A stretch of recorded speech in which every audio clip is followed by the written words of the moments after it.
Bonjour à toutes et à tous et merci de votre fidélité. Cette fois, ça y est, Jésus n'est plus à la porte de Jérusalem, la ville devant laquelle il a pleuré, parce qu'elle n'a pas su accueillir le Dieu qui la visitait. Jésus est dans le temple et il s'offusque, il constate que ce lieu est détourné de sa fonction d'être une maison de prière. Le commerce autour des offrandes et des sacrifices ont pris une place beaucoup trop importante. Et les mots de Jésus sont cinglants. Vous en avez fait une caverne de bandits. Le temple était pour Jésus, depuis son plus jeune âge, un lieu d'intimité avec le Père. Le Dieu d'Abraham, d'Isaac et de Jacob. Il est un lieu central dans la foi juive. Plusieurs fois détruit, plusieurs fois reconstruit, il dit la présence de Dieu au milieu de son peuple. Jésus, à la suite des prophètes, rappelle avec force la nature première du temple. Ma maison sera une maison de prière. Jésus cite ici le prophète Isaïe, qui rappelait que ce temple avait une dimension universelle et qu'à l'image du cœur de Dieu, il pouvait devenir la maison des exclus, des étrangers, des eunuques. En demandant que ce temple redevienne une maison de prière, Jésus rappelle la vocation universelle d'Israël. Il critique ainsi tout repli. Jésus, en reprenant cette foi jérémique, invite à ce que le culte offert corresponde à une manière de vivre qui loue Dieu.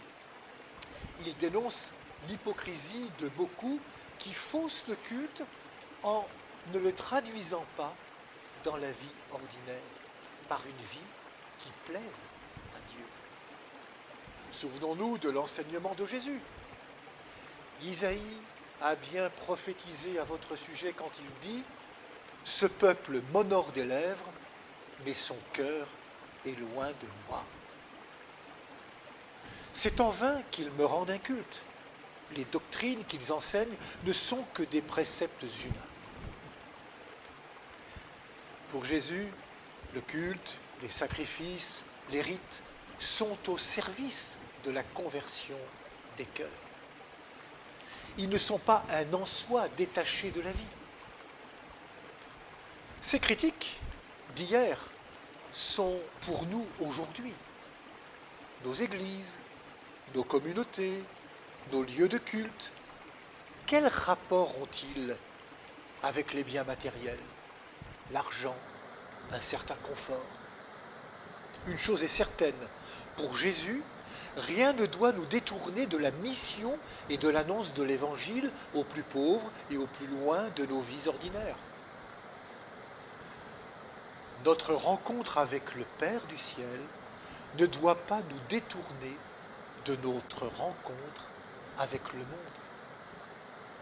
Jésus accomplit une nouvelle manière de penser le culte qui déjà existait chez les prophètes.